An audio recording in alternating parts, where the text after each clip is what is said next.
প্রচন্ড গরমের মধ্যেই শ্যামলী এবং রতনের বিয়ে হয়। শ্যামলী ভীষণ পরিমাণে মিশুকে স্বভাবের মেয়ে ছিল, কিন্তু সে খুবই চালাক চতুরে ছিল। তাই শ্বশুর বাড়িতে গিয়ে সে সকলের সঙ্গে একেবারে মিলেমিশে সংসার করতে শুরু করে। শ্যামলী যেহেতু বাড়ির নতুন বৌমা, তাই তার শাশুড়ি মা ঠিক করে যে পাড়ার সকল মহিলাকে সে নিজের বাড়িতে আমন্ত্রণ জানাবে, যাতে তারা সুন্দর বৌমার মুখ দেখাতে পারে। সেই জন্য কমলা দেবী শ্যামলীর কাছে গিয়ে বলে, বৌমা, আমি ভাবছি কালকে দুপুর বেলাতে সবাইকে আমার বাড়িতে ডাকবো, আর পাড়ার মহিলারা এসে তোমার মুখ দেখে যাবে। তাই তুমি কালকে দুপুরে খুব সুন্দর করে সেজেগুজে তৈরি থেকো, কেমন? শ্যামলী এই কথা শুনে ভীষণ পরিমাণে খুশি হয়, আর তার মাথায় এক অভিনব বুদ্ধি চলে আসে। মা, আপনি যখন সবাইকে আমাকে দেখার জন্য নিমন্ত্রণ করবেনই, তাহলে আমি একেবারে সবাইকে নিমন্ত্রণ করে খাওয়াতে চাই, কারণ আমার নিমন্ত্রণ করে খাওয়াতে ভীষণ পছন্দ হয়। সে কি, আমাদের পাড়ায় তো কমপক্ষে 50 জন মহিলা আছে। তুমি তাদের নিজের হাতে রান্না করে খাওয়াবে, তাই জন্য আমাকে নিমন্ত্রণ করতে বলছো? তোমার কি মাথা খারাপ হয়ে গেছে? এই গরমে তুমি কিভাবে রান্না করবে, তাও আবার অতজনের রান্না? আমার কাছে রান্না করাটা কোনো ব্যাপার নয় মা, আমি আমার বাপের বাড়ি থেকে ভালো করে রান্না বান্না শিখে এসেছি। তাই আপনি আর আপনার মেয়ে গিয়ে কালকে সকালবেলা পাড়া সবাইকে নিমন্ত্রণ জানিয়ে দিন। কালকে আপনার নতুন বউ সবাইকে নিজের হাতে রান্না করে খাওয়াবে। বৌমার মুখে এরকম অবাক করা কথা শুনি শাশুড়ি মা একটু চুপ করে থাকে। কিন্তু গরমের মধ্যে বৌমা যখন সকলকে নিমন্ত্রণ করে খাওয়াতেই চাইছে, তাই কমলা দেবী দ্বিতীয়বার সেই বিষয় নিয়ে ভাবে না। তাই সে ঠিক করে সে তার মেয়ে প্রিয়াকে নিয়ে নতুন বৌমার হয়ে সকলকে নিমন্ত্রণ জানাতে যাবে। ঠিক আছে, তুমি যখন এই কথা বলছো তাহলে তাই হবে। আমি আজকে সন্ধ্যাবেলা গিয়ে প্রিয়ার সঙ্গে সবাইকে নিমন্ত্রণ জানিয়ে আসবো। তাহলে তুমি সব রান্না বান্না ঠিক সময় মতো করে রেখো, আর কিভাবে রান্না করতে হবে সেটা আমি তোমাকে কালকে সকালে বলে দেবো। এই বলে কমলা দেবী সেখান থেকে চলে যায়, আর শ্যামলী সকলকে নিমন্ত্রণ করে খাওয়াবে বলে মনে মনে বেশ আনন্দিত থাকে। কারণ এই গরমের মধ্যে সবাইকে নিমন্ত্রণ করে খাওয়ানোর এক কারণ আছে। শ্যামলীর বাপের বাড়ি অনেক ধনী, তাই যখন শ্যামলীর সাথে রতনের বিয়ে হয়, তখন শ্যামলীর বাবা তাকে যৌতুকে অনেক দামি দামি জিনিসপত্র দেয়। এখন যেহেতু গরমকাল, তাই শ্যামলীর বাবা তার শ্বশুর বাড়িতে 2টো ফ্রিজ আর প্রত্যেকটা ঘরের জন্য আলাদা আলাদা করে এয়ার কুলার পাঠায়। সেই সাথে তত্ত্বে দামি দামি মাছ থেকে শুরু করে দামি দামি বিদেশি ফলও পাঠায়। আমার বাবা আমাকে যৌতুকে অনেক কিছু দিয়েছে, কিন্তু এই পাড়ায় ঢোকার সময় বুঝলাম সবার বাড়িতে এত কিছু নেই, কারণ বাড়িগুলো কেমন ছোট ছোট। তাই আমি সবাইকে নিমন্ত্রণ করে আমার গরমকালে শ্বশুর বাড়িতে নিয়ে আসা যৌতুকগুলো দেখাবো। এই বলে শ্যামলী মনে মনে খুবই খুশি হয়। সেদিনই শ্যামলী নিজের ঘর বারান্দা সবকিছু গোছাতে শুরু করে দেয়। আর সন্ধ্যা হতে না হতেই কমলা দেবী ও তার মেয়ে প্রিয়া সকলকে নিমন্ত্রণ করার উদ্দেশ্যে বেরিয়ে পড়ে। প্রথমে তারা চন্দনা দেবীর বাড়িতে যায়। চন্দনা, কালকে দুপুরবেলা আমার বাড়িতে আসিস, আর পারলে বৌমাকেও নিয়ে আসিস, কারণ আমার নতুন বউ এসেছে। ওর মুখ দেখার অনুষ্ঠান আমরা সবাই মিলে পালন করব, আর তার সাথে আমার বউ তোদেরকে রান্না করেও খাওয়াবে। তাই আমি তোদেরকে নিমন্ত্রণ জানাতে এসেছি। ও, এ তো দারুণ ব্যাপার। তাহলে কালকে দুপুরবেলা একসঙ্গে তোর বাড়িতে গিয়ে রসিয়ে কষিয়ে ভাত মাংস খাবো আর গল্প করব। হ্যাঁ কাকিমা, তোমরা এসো কিন্তু সবাই। এই বলে প্রিয়া এবং কমলা দেবী একে একে পাড়ার সমস্ত মহিলাকে তাদের নতুন বৌমার হয়ে নিমন্ত্রণ জানিয়ে দেয়। আর এরকম নিমন্ত্রণ পেয়ে পাড়ার সকল মহিলা খুবই খুশি হয়। নিমন্ত্রণ পর্ব সারা হয়ে গেলে প্রিয়া এবং কমলা দেবী যখন বাড়ি ফিরে আসে, সেই সময় মা, আমাদের বৌদির মন কিন্তু খুব ভালো। দেখো বৌদি কত বড়লোক বাড়ির মেয়ে, কিন্তু তবুও একটু অহংকার নেই। সবাইকে কি সুন্দর নিজের হাতে রান্না করে খাওয়ানোর জন্য নিমন্ত্রণ করতে বললো। আমার না বিষয়টা খুব পছন্দ হয়েছে, জানো তো। তুই ঠিক কথাই বলছিস, কিন্তু আমার এই বিষয়টা ঠিক ভালো লাগছে না। কারণ বৌমাকে এই গরমের মধ্যে এভাবে সকলের জন্য রান্না বান্না করতে হবে, কিন্তু ও যখন বেঁকে বসেছে ও সবাইকে নিমন্ত্রণ করে খাওয়াবেই, আমারও তো কিছু বলার নেই। চল দেখা যাক কালকে কি হয়। হ্যাঁ মা, তুমি এই কথাটা কিন্তু একেবারে ঠিকই বলেছো। কারণ আমাদের নতুন বৌদি আমাদের বাড়িতে রান্না করার নিয়ম তো জানে না, কারণ এখনো পর্যন্ত শ্বশুর বাড়িতে এসে বৌদি তো রান্না করেনি। তাই কালকের দিনটা নিয়ে আমার কিন্তু একটু ভয় করছে। এভাবেই দুজনে কথা বলতে বলতে বাড়িতে ঢুকে আসে। আর ইতিমধ্যে তারা দেখে যে তাদের নতুন বৌমা সুন্দর করে ঘরবাড়ি সাজিয়ে ফেলেছে। সে নিজের ঘর বারান্দা, শাশুড়ি মা, ননদের ঘর সবকিছু সুন্দর ফুল দিয়ে সাজায়, আর সেই সাথে বাড়িতে অনেক সুন্দর সুন্দর লাইট লাগায়। কি ব্যাপার বৌমা, তুমি বাড়িঘর এত সুন্দর করে সাজিয়ে তুললে কেন? তোমার সবেমাত্র বিয়ে হয়েছে, এখন তো তোমার বিশ্রাম করা দরকার। তা না করে তুমি এখন থেকে ঘর বাড়ি সাজাতে শুরু করে দিয়েছো। আপনারা বুঝতে পারছেন না মা, কালকে গরমের মধ্যে সবাই কষ্ট করে আমাদের বাড়িতে নিমন্ত্রণ খেতে আসবে, তাই বাড়িঘর সুন্দর করে সাজিয়ে রাখলে তাদের চোখে খুব আরাম লাগবে। তাই আমি এই কাজগুলো করেছি। কালকে সবাই নিমন্ত্রণ খেতে আসবে সেই ভেবে আমি সত্যি খুবই উৎসাহিত। সত্যি আমি কপাল গুনে বৌমা পেয়েছি। ঠিক আছে, যাও, এখন অনেক রাত হয়েছে। কালকে সকালে উঠে তোমাকে সবার জন্য রান্না বান্না করতে হবে। এই শুনে শ্যামলী নিজের ঘরে ঘুমাতে চলে যায়। পরের দিন সকালবেলা নতুন বউ সকলকে নিমন্ত্রণ করে খাওয়াবে বলে শ্যামলীর একেবারে ঘুম আসতে চায় না। সে স্বপ্নে দেখতে শুরু করে যে পাড়া প্রতিবেশী মহিলারা সকলে এসে গরমকালে যৌতুক দেখে একেবারে জ্বলে পুড়ে ওঠে আর সকলে তার অনেক অনেক প্রশংসা করে। পরের দিন সকাল হতে না হতেই সে হাতে একটা খাতা পেন নিয়ে শাশুড়ি মায়ের ঘরে চলে যায়। মা, আজকে কি রান্না বান্না হবে সেগুলো আমাকে বলুন, আমি সেই খাবারের লিস্ট তৈরি করে নেব, কারণ আমি সবার জন্য তাড়াতাড়ি করে রান্না বান্না শুরু করে দিতে চাই। এরপর যদি আরো গরম বেড়ে যায় তাহলে কিন্তু রান্না করতে অসুবিধা হতে পারে। দেখো বৌমা, গরমের মধ্যে তোমাকে একেবারে রাজশাহী কোনো খাবার দাবারের ব্যবস্থা করতে হবে না। তুমি বরং সবার জন্য ভালো করে টকের ডাল, ভাত আর ডিমের অমলেট রান্না করো, তাহলেই আমার পাড়া প্রতিবেশী মহিলারা খুবই খুশি হবে।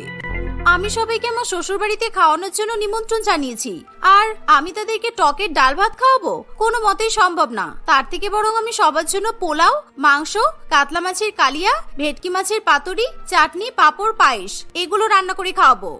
সে ঠিক আছে, কিন্তু তুমি এতগুলো রান্না একসঙ্গে করবে কিভাবে? আর এই রান্না করতে করতে তোমার তো সারা বেলা গড়িয়ে যাবে। কিচ্ছু বেলা গড়িয়ে যাবে না। আমি বুঝতে পেরেছি আপনি হয়তো বাজারে খরচার কথা চিন্তা করছেন। আপনার ছেলেকেই বাজার করার জন্য কোনো টাকা দিতে হবে না। আমি যেহেতু সবাইকে নিমন্ত্রণ জানিয়েছি, তাই আমি আমার টাকা দিয়েই সবার জন্য বাজার করে আনবো আর সকলকে খাওয়াবো।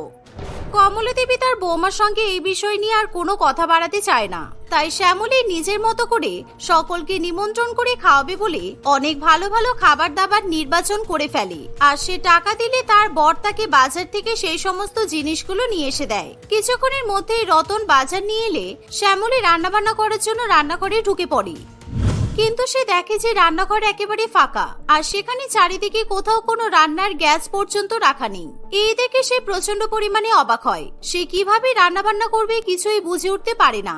সেই সময় তার শাশুড়ি মা কমলা দেবী সেখানে এসে বলে, মা, আমি যে রান্নাঘরে রান্না করব তার তো কোনো ব্যবস্থাপনা নেই। আমি কিভাবে রান্না বান্না করব?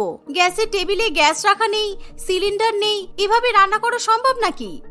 আসলে কি বলতো বৌমা, তুমি বিয়ে করে এই বাড়িতে আসার আগে আমার গ্যাসটা একেবারে খারাপ হয়ে গিয়েছিল আর সিলিন্ডারটা অনেকদিন আগেই বুক করেছি, কিন্তু এখনো পর্যন্ত সিলিন্ডার দিয়ে গেল না। তাই তুমি রান্নাঘরে রান্না করতে পারবে না। তাহলে আমাকে কোথায় রান্না করতে হবে? সকালবেলা ঘুম থেকে উঠে বাইরের উঠানে তোমার জন্য আমি কাঠের উনুনের ব্যবস্থা করে দিয়েছি। তুমি আজকে সবাইকে ওই কাঠের উনুনেই রান্না করে খাওয়াবে। এই জন্যই তো আমি তোমাকে সবাইকে নিমন্ত্রণ করতে বারণ করেছিলাম। এখন যখন নিমন্ত্রণ তুমি করেই ফেলেছো, তাহলে তোমাকে তো রান্না বান্না করে খাওয়াতে হবেই। এরকম গরমের মধ্যে বাইরে বসে 50 জনের জন্য কাঠের উনুনে রান্না করার কথা ভেবে শ্যামলীর মাথা একেবারে ঘুরে যায়। সে তার শাশুড়ি মায়ের উপর প্রচন্ড পরিমাণে রেগে যায়। আপনি যখন এই বিষয়টা জানতেন তাহলে আমাকে আগে থেকে কেন বলেননি? আমি সেই বুঝে আপনাকে বলতাম যে এখন আপনার কাউকে নিমন্ত্রণ করার দরকার নেই। আমি বেকার বেকার সবাইকে নিমন্ত্রণ করে খাওয়ানোর কথা বললাম। এখন গরমের মধ্যে আমাকেই তো খেটে মরতে হবে। বিশ্বাস করো বৌমা, আমি ভেবেছিলাম হয়তো গ্যাস চলে আসবে আর আজকের মধ্যে তোমাকে রান্নার ওভেনটাও ঠিক করে দিতে পারবো, কিন্তু এই গরমের মধ্যে এখন তো কেউ কাজকর্ম করতে চাইছে না। তাই তোমাকে কষ্ট করে হলেও কিন্তু উনুনেই রান্না করতে হবে, কারণ এখন তুমি যদি কাঠের উনুনে রান্না না করো তাহলে সবাই এসে তো কিছু খেতে পাবে না আর আমাদের নামে অনেক নিন্দা করবে, বদনাম করবে। এই জন্যই আমি তোমাকে টকের ডাল আর ভাত রান্না করতে বলেছিলাম।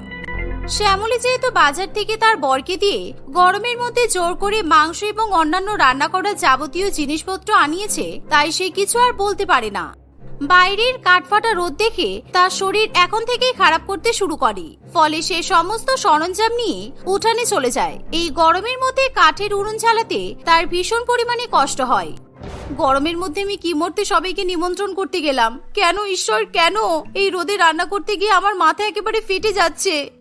এইভাবে গরমের মধ্যে রান্না করতে শ্যামলীর ভীষণ পরিমাণে কষ্ট হয়। তাই সে ভীষণ ঘামতে শুরু করে আর তার সাথে সাথে তার ত্বকে একেবারে ট্যান পড়ে কালো হয়ে যায়। ধীরে ধীরে তাদের প্রতিবেশী মহিলারা নিমন্ত্রণ খেতে তাদের বাড়িতে উপস্থিত হয় আর তারা সকলে নতুন বৌমাকে এরকম গরমের মধ্যে কাঠের উনুনে রান্না করতে দেখতে পায়। এ বাবা, বৌমাকে কি কষ্ট করে রান্না বান্না করতে হচ্ছে, কিন্তু আমাদের তাতে কি? আমরা তো ভালো মন্দ খাবার সাটিয়ে নেব, তাহলেই হবে।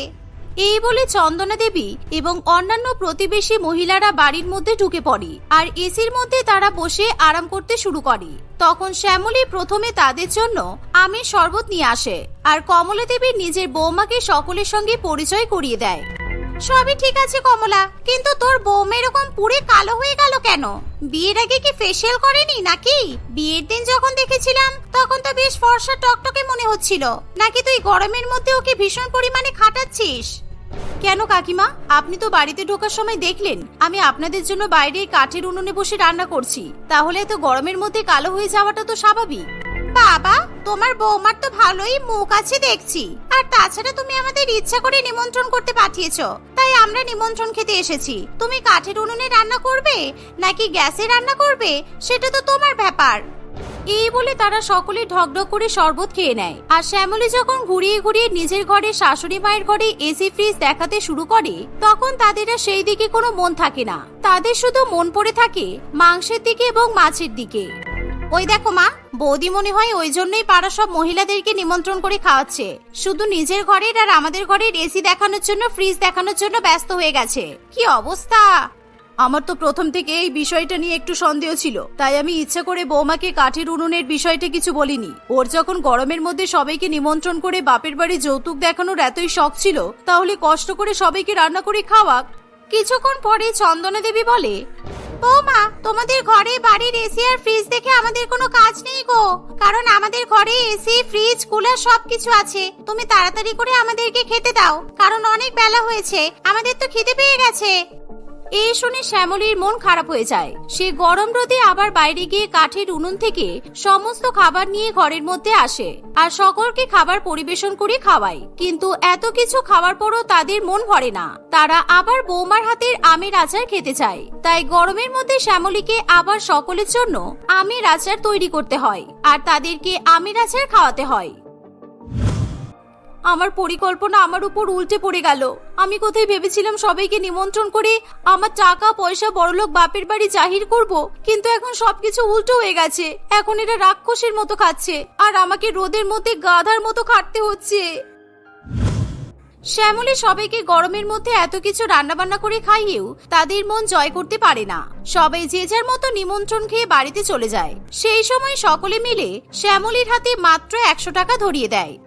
নতুন বৌমা, তুমি এই গরমের মধ্যে আমাদের সবাইকে নিমন্ত্রণ করে খাওয়ালে, তার জন্য তোমাকে কিন্তু ধন্যবাদ। তুমি কিছু মনে করো না বৌমা, পাঠার মাংসে কিন্তু সামান্য নুন কম হয়েছিল, আর তুমি যে ভাতটা রান্না করেছো সেটা মনে হয় গরমে বেশি গলে গেছে। তুমি আবার ভেবো না যেন খেয়ে দিয়ে তোমার রান্নার নামে আমি কুৎসা করছি। যেমন হয়েছে তেমনই মুখের উপর বলে গেলাম, আর কিছু না দিয়ে তো ফিরতে পারি না, তাই তোমার হাতেই 100 টাকাটা দিলাম, তুমি কিছু কিনে খেয়ে নিও। এই বলে সকলে নিমন্ত্রণ খেয়ে বাড়িতে চলে যায়। আর গরমের মধ্যে শ্যামলীর ভীষণ পরিমাণে শরীর খারাপ করে, তাই সে মাথা ঘুরে তখনই সেখানে পড়ে যায়। সেই সময় তার শাশুড়িমা এবং ননদ শ্যামলীকে ভালো করে লেবু চিনি জল তৈরি করে দেয়, আর সেটা খেতেই শ্যামলী ধীরে ধীরে কিছুটা সুস্থ হয়ে ওঠে। তখন শ্যামলী সকলের কাছে নাক কান মুলে বলে সে আর কোনোদিনও কাউকে নিমন্ত্রণ করে খাওয়ানোর কথা বলবে না। গরমকালে প্রীতমের সঙ্গে সায়নীর বিয়ে হয়। প্রীতম মধ্যবিত্ত পরিবারের ছেলে, তাই সে নিজের মতোই মধ্যবিত্ত পরিবারের মেয়ে সায়নীকে পছন্দ করে বিয়ে করে। কিন্তু প্রীতম ভীষণ আদর্শবান ছেলে, তাই নিজের সততার কারণে গরমকালে সায়নীর বাবা মার কাছ থেকে সে কোনো রকম যৌতুক নেয় না। কারণ সায়নীর বাবা মা বিমলবাবু এবং কমলা দেবী মেয়ের শ্বশুরবাড়ির জন্য এসি এবং ফ্রিজ দিতে চেয়েছিল, কিন্তু প্রীতম সৎপাত্র হিসাবে তা নেয়নি। আর ঠিক এমন কারণেই প্রীতমের মা বাসন্তী দেবীর ভীষণ পরিমাণে রাগ হয়। ছেলেকে এত কষ্ট করে পড়ালাম, মানুষ করলাম, আর এখন বিয়ে করে বাড়িতে বউ নিয়ে আসলো, কিন্তু আমি বউয়ের বাপের বাড়ি থেকে কোনো রকম কোনো যৌতুক নিতে পারলাম না। এটাই আমার জীবনের একটা আফসোস রয়ে গেল। প্রীতম সায়নীকে বিয়ে করে নিজের বাড়িতে নিয়ে আসে, আর প্রীতমের বাড়ি হলো এক পাখার বাড়ি। অন্যদিকে সায়নীর বাপের বাড়িও যেহেতু এক পাখার বাড়ি ছিল, তাই সে এরকম এক পাখার বাড়িতে থেকে অভ্যস্ত। শ্বশুর বাড়িতে আসার সঙ্গে সঙ্গে শাশুড়িমা নতুন বৌমাকে কথা শোনাতে শুরু করে দেয়। দেখো বৌমা, আমি, আমার স্বামী, আমার মেয়ে আর প্রীতম, আমরা সবাই কিন্তু এক পাখার ঘরে একসাথে গরমকালে ঘুমাই, তাই তোমার আমাদের সঙ্গে থাকতে কোনো অসুবিধা হবে না তো? তুমি যদি বাপের বাড়ি থেকে এসি নিয়ে আসতে তাহলে তোমাকে এত কষ্ট করে আমাদের সঙ্গে থাকতে হতো না, আর তার সাথে আমরাও গরমকালে একটু আরাম পেতাম। না না মা, আমার থাকতে কোনো অসুবিধা নেই, কারণ আমার বাপের বাড়িতে বাবা মায়ের সঙ্গে এক পাখার নিচেই ঘুমাতাম, তাই আমি আপনাদের সঙ্গে এইভাবেই একসঙ্গে থাকবো। সেদিন থেকেই তারা 5 জনই একসঙ্গে একই পাখার নিচে ঘুমায়, আর সেই জন্য তাদের মধ্যে নানা সমস্যার সৃষ্টি হয়। বিশেষ করে বাসন্তী দেবী এবং তার মেয়ে পল্লবী সব থেকে বেশি অশান্তি করে। প্রীতম যখন তার নতুন বউকে নিয়ে পাখার তলায় ঘুমাতে যাবে তখন, আজকে ভীষণ গরম পড়ছে, উফ কি কষ্ট হচ্ছে, আমি যদি কোণার দিকে ঘুমাই তাহলে একটুও পাখার হাওয়া পাবো না। বৌদি, তুমি বরঞ্চ আজকে কোণার দিকে শুয়ে পড়ো, আমি পাখার তলায় শোবো। ঠিক আছে পল্লবী, আমার কোনো অসুবিধা নেই, আমি কোণার দিকে শুয়ে পড়ছি, তুমি আরাম করে পাখার নিচে শুয়ে পড়ো। এই বলে সায়নী তার বরের সঙ্গে কোণার দিকে শুয়ে পড়ে, আর পল্লবী একদম পাখার নিচে শুয়ে পড়ে। কিন্তু কোণার দিকে রাত্রিবেলায় একটুও পাখার হাওয়া পৌঁছায় না, তাই সায়নীর কিছুতেই ঘুম আসতে চায় না। সে সারা রাত জেগে জেগে শুয়ে থাকে। কোণার দিকে একদম পাখার হাওয়া আসছে না, আর আমার ঘুম হচ্ছে না, আমি গরমে ভীষণ ঘেমে যাচ্ছি। এবার কি করব? সারা রাত না ঘুমালে আমার তো শরীর খারাপ করবে। এভাবেই সায়নী সারা রাত জেগে থাকে, আর প্রত্যেক দিনই কোনো না কোনো কারণে নতুন বউকে ঘরের কোণার দিকে স্থান দেওয়া হয়, আর সায়নী এভাবেই গরমের মধ্যে কষ্টে রাত কাটাতে থাকে। দেখতে দেখতে এভাবেই কিছুদিন কাটে।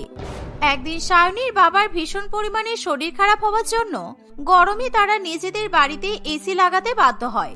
আর সায়নী যখন জানতে পারে যে তার বাবা মা বাপের বাড়িতে এসি লাগিয়েছে, তখন সে খুবই খুশি হয়।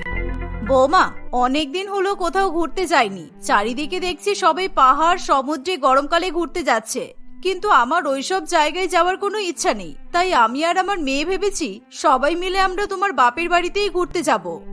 আর আমি শুনলাম তোমার বাবা মা নাকি নতুন এসি লাগিয়েছে, বেশ ভালোই।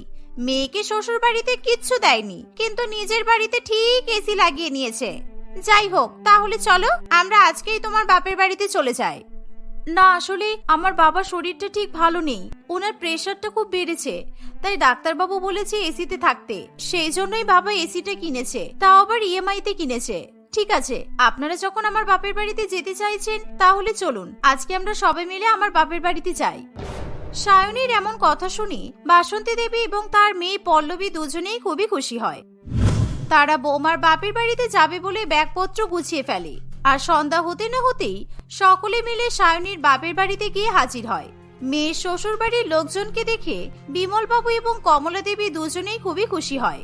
তারা সায়নী শ্বশুর বাড়ির লোকজনদের অনেক আপ্যায়ন করে, আর রাত্রিবেলা ঘুমানোর সময়, দিদি, আমি আপনাদের সবার জন্য এসি চালিয়ে ঘর ঠান্ডা করে দিয়েছি, তবুও যদি আপনারা বলেন আমি পাখা চালিয়ে দেব, কারণ এখন ভীষণ গরম পড়ছে, তাই এসি এবং পাখা দুটোই একসঙ্গে চললে আপনাদের আরাম লাগবে। সে আর বলতে, এসি চললে পাখা বন্ধ রাখবেই বা কেন? আসলে এসির হাওয়ায় শুলেও আমরা কিন্তু পাখার হাওয়া খেয়েই অভ্যস্ত, তাই এসির সাথে পাখাটাও চলুক। বাসন্তী দেবীর এই কথা শুনে কমলা দেবীর সঙ্গে সঙ্গে পাখা চালিয়ে দেয়, কিন্তু তাতেও বাসন্তী দেবীর মনের আশ মেটে না। সায়নীর বাবা বিমলবাবু যখন পাখার নিচে ঘুমাতে যাবে তখন, দাদা, আপনার মতো আমারও হাই প্রেশার, তাই আমি ভাবছি আমি পাখার তলায় শোবো, আপনি বরং আপনার বউয়ের সঙ্গে অন্য কোনো জায়গায় শুয়ে পড়ুন। আর পাখার তলায় না শুলে আমার ঠিকঠাক ভাবে ঘুম আসে না, আপনার কোনো অসুবিধা হবে না তো আমি যদি পাখার তলায় ঘুমাই? শাশুড়ি মায়ের এমন কথা শুনে সায়নী ভীষণ লজ্জা পেয়ে যায়, আর সকলেই ভালো করে বুঝতে পারে যে বাসন্তী দেবী ইচ্ছে করে এরকম করছে, কিন্তু বিমলবাবু তখনও তাদের সঙ্গে ভালো ব্যবহার করে যায়। না না, আমার কোনো অসুবিধা হবে না, আর আপনারা আমার অতিথি, তাই আপনাদের সেবা করা আমাদের ধর্ম। আপনারা যতদিন ইচ্ছা ততদিন এখানে থাকতে পারেন, আর পাখার তলায় শুয়ে ঘুমাতে পারেন, কোনো অসুবিধা নেই।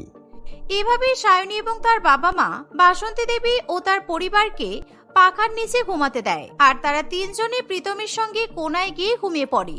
এভাবেই একই ঘরে এসি চালিয়ে এবং পাখা চালিয়ে সায়নের শ্বশুর বাড়ির লোক এবং বাপের বাড়ির লোকেরা থাকে। দেখতে দেখতে এভাবেই 1 মাস কেটে যায়, তবুও বাসন্তী দেবী এবং তার পরিবার কিছুতেই নিজেদের বাড়িতে ফিরতে চায় না। মা, অনেকদিন তো হলো, এবার আমাদের বাড়ি ফিরে দরকার, কারণ আপনারা ভালো করেই বুঝতে পারছেন আমার বাবার শরীরটা কিন্তু ভালো নেই, আর বাবা আমাদের যত্ন আর আপ্যায়ন করতে করতে আরো অসুস্থ হয়ে পড়ছে, তাই চলুন না আমরা বাড়ি ফিরে যাই। বাসন্তী দেবী এবং পল্লবীর মোটেই বিষয়টা পছন্দ হয় না, তবুও বৌমা যখন বলেছে তখন লজ্জার খাতিরে তাদের বাড়ি ফিরে যেতেই হবে। তাই তারা সকলে মিলে আবার নিজেদের বাড়িতে ফিরে যায় আর আবার তারা এক পাখার তলায় কষ্ট করে ঘুমাতে শুরু করে। এভাবেই দেখতে দেখতে কিছুদিন কাটে। ইতিমধ্যেই হঠাৎ করে একদিন কমলা দেবী তার মেয়েকে ফোন করে বলে, সায়নী, তোর বাবার প্রেশারটা খুব বেড়েছে আর ভীষণ অসুস্থ হয়ে পড়েছে। এখন কি করি বলতো? আমার তো তোর বাবাকে নিয়ে ভীষণ চিন্তা হচ্ছে। এই গরমে কিছু একটা যদি হয়ে যায় তখন কি হবে? কেন? বাবার প্রেশার এমন ভাবে তো বেড়ে যাওয়ার কথা নয়, কারণ বাবার তুমি তো এখন এসিতে থাকো। তোমরা কি ইলেকট্রিক বিল দেওয়ার ভয়ে এসি চালাচ্ছ না? না না, সেরকম কোনো ব্যাপার নেই। আসলে 2 দিন হলো আমাদের এসিটা হঠাৎ করে খারাপ হয়ে গেছে, আর এখন গরমকালে এসি সারানোর লোকেদের এমন চাহিদা, ওরা কিছুতেই বাড়িতে আসতে চাইছে না। আর দোকানে গিয়ে নতুন এসি খারাপ হয়ে যাওয়ার অভিযোগ করলেও তারা কোনো কথাই শুনতে চাইছে না। আর পাখা পাখা কি হলো তোমাদের? পাখার কথা তুই আর বলিস না। আর একটা কথা বলবো, কিছু মনে করিস না, কারণ তোর শাশুড়ি মার ননদ এই বাড়িতে এসে এমন ভাবে এসির সঙ্গে পাখা চালিয়েছে যে তোরা যাওয়ার সঙ্গে সঙ্গেই পাখা বন্ধ হয়ে পড়েছে। ঠিক আছে মা, তুমি চিন্তা করো না। তুমি বরঞ্চ একটা গাড়ি বুক করো আর বাবাকে নিয়ে এক্ষুনি আমাদের বাড়িতে চলে এসো। আমি বাবাকে সেবা করে সুস্থ করে তুলবো। কমলা দেবী নিজের মেয়ের কথা শুনে খুবই খুশি হয়। সেই মুহূর্তেই কমলা দেবী নিজের স্বামীকে নিয়ে মেয়ের শ্বশুর বাড়িতে গিয়ে পৌঁছায়। ও বাবা, বৌমার কীর্তি দেখো! এই গরমের মধ্যে এখন নিজের বাপের বাড়ির লোককে টেনে শ্বশুর বাড়িতে নিয়ে এসেছে। আর আপনাদেরও বলিহারি যাই, আপনারা এখন এই গরমের মধ্যে এখানে আসলেন কি করতে? তখন বিমলবাবু এবং কমলা দেবী নিজেদের বাড়িতে এসি এবং পাখা খারাপ হয়ে যাওয়ার কথা তাদেরকে জানায়। আর তারা এটাও জানায় যে এখন কিছুদিনের জন্য তারা তাদের মেয়ে শ্বশুর বাড়িতেই থাকবে। এই কথা শুনে পল্লবী এবং তার মা নিজেদের ঠিক রাখতে পারে না। আমাদের বাড়িতে এখন কিছুদিন থাকবেন মানে? আমরা নিজেরাই তো এই একটা পাখার নিচে কষ্ট করে ঘুমাই, আপনাদেরকে কোথায় শুতে দেব? আমার আর ভালো লাগে না। নিশ্চয়ই এটা আপনার মেয়ের বদবুদ্ধি, তাই না? আর আমি কিন্তু আগে থেকেই বলে দিচ্ছি, আমি আর মা রাত্রিবেলা ঘুমানোর সময় একদম পাখার নিচেই ঘুমাবো। তাই তুমি তোমার বাবা মাকে কোথায় ঘুমাতে দেবে সেটা ভেবে নাও। এই বলে পল্লবী এবং তার মা সেখান থেকে চলে যায়। এরকম খারাপ ব্যবহার পেয়ে বিমলবাবু এবং কমলা দেবীর চোখে জল চলে আসে আর তারা তখনই সেখান থেকে নিজেদের বাড়িতে ফিরে যেতে চায়। কিন্তু সায়নী তাদেরকে ফিরতে দেয় না। সায়নী তার বাবা মায়ের অনেক সেবা করে। আর রাত্রিবেলা ঘুমানোর সময়, মা শোনো, আমি যা বুঝতে পারছি বৌদি ঠিক ওর বাবার শরীর খারাপের দোহাই দিয়ে আর নাটক করে নিজের বাবা মাকে পাখার তলাতেই ঘুমাতে দেবে। তাই চলো আগে থেকে আমরা বিছানা করে পাখার তলায় শুয়ে পড়ি, যাতে ওরা আমাদের জায়গা দখল করতে না পারে। তুই ঠিকই বলেছিস। আর তোর মনে আছে, ওর বাবা একদিন কষ্ট করে কোনায় শুয়েছিল আর আমাকে সায়নীর শ্বশুর বাড়িতে পাখার তলায় ঘুমাতে দিয়েছিল। তাই আজকে তার শোধ সায়নী ঠিক তুলে নেবে। এই বলে মেয়ে এবং মা আগে আগে বিছানা করে পাখার তলায় শুয়ে পড়ে। আর সায়নী ঘরে এসে দেখে তার শাশুড়ি মা এবং ননদ দুজনেই পাখার তলার জায়গাটা একেবারে দখল করে নিয়েছে। তাই কষ্ট করে সায়নী এবং তার বাবা মাকে ঘরের কোণার দিকেই ঘুমাতে হয়। আর ঘরের কোণার দিকে যেহেতু পাখার হাওয়া পৌঁছায় না, তাই বিমলবাবু এবং কমলা দেবী ভীষণ পরিমাণে কষ্ট পায়। বিমলবাবু যেখানে শুয়েছিল সেই জায়গা একেবারে ঘামে ভিজে যায়, কিন্তু তবুও সে একবারে মুখ থেকে টু শব্দটি পর্যন্ত করে না। ঠিক এমন সময় হঠাৎ করে পাখার মধ্যে থেকে ঘ্যার ঘ্যার করে আওয়াজ শুরু হয়। এই প্রীতম, পাখার মধ্যে থেকে এরকম আওয়াজ হচ্ছে কেন রে? পাখার আওয়াজে আমাদের ঘুম ভেঙে গেল তো। মা, ওই দেখো সিলিং ফ্যান খুলে আসছে, তাড়াতাড়ি সরে যাও মা, না হলে পাখা আমাদের ঘাড়ের উপর পড়বে। পাখা মনে হয় লুজ হয়ে গেছে, সরে যাও। এই বলতে না বলতেই বাসন্তী দেবী এবং পল্লবী সেখান থেকে সরে যাবে, তখনই হঠাৎ করে পাখা সিলিং থেকে খুলে তাদের গায়ের উপর পড়ে আর তাদের গা মাথা কেটে যায়। এরকম দৃশ্য থেকে সকলে ভীষণ পরিমাণে ভয় পেয়ে যায়। ওরে বাবা গো বাবা, বাঁচাও! আমার মাথা গা হাত পা সব কেটে গেল। ওরে প্রীতম, ডাক্তার ডেকে নিয়ে আয় রে বাবা, আমার গা হাত পা কেটে রক্ত বেরিয়ে গেছে। বাসন্তী দেবীর সঙ্গে পল্লবীও কান্নাকাটি করতে থাকে। ফলে প্রীতম এবং সায়নী দেরি না করে সেই রাত্রিবেলা তাদের গৃহ চিকিৎসককে ডেকে নিয়ে আসে। ডাক্তারবাবু সেখানে এসে পল্লবী এবং তার মায়ের গায়ে হাতে পায়ে ভালো করে ব্যান্ডেজ করে দেয়। আজকে আমার এরকম বদবুদ্ধির কারণে ঈশ্বর আমাকে শাস্তি দিয়েছে। আমি যদি মাকে পাখার তলায় শোয়ার বুদ্ধি না দিতাম, তাহলে আমাদের গায়ের উপর পাখা খুলে পড়তো না। ইস, আমি খুব ভুল করে ফেলেছি। অন্যদিকে সায়নী মনে মনে ভাবে, ভাগ্যিস আমি আমার মাকে আর বাবাকে পাখার তলায় ঘুমাতে দিইনি, কারণ এই পাখাটা না হলে আমার বাবা মায়ের গায়ের উপরেই পড়তো। আর তাছাড়া আমার বাবার এমনিতেই শরীর খারাপ। মা, আপনি দেখেছেন তো লোকের সঙ্গে খারাপ ব্যবহার করলে কি হয়, তাই কোনোদিনও আর আমার বাবা মায়ের সঙ্গে খারাপ ব্যবহার করবেন না। সায়নীর এমন কথা শুনি বাসন্তী দেবী ভীষণ পরিমাণে লজ্জা পেয়ে যায়। পল্লবী এবং তার মা দুজনেই নিজেকে শুধরে নিতে শুরু করে। ধীরে ধীরে তারা দুজনে সুস্থ হয়ে ওঠে। বাসন্তী দেবী ঠিক করে যতদিন পর্যন্ত না বিমল বাবু এবং কমলা দেবীর বাড়িতে এসি এবং পাখা ঠিক হচ্ছে ততদিন তারা সেখানেই থাকবে। শুধু তাই নয়, পল্লবী এবং তার মা সায়নী ও তার বাবা মাকে পাখার নিচে ঘুমাতে দেয়।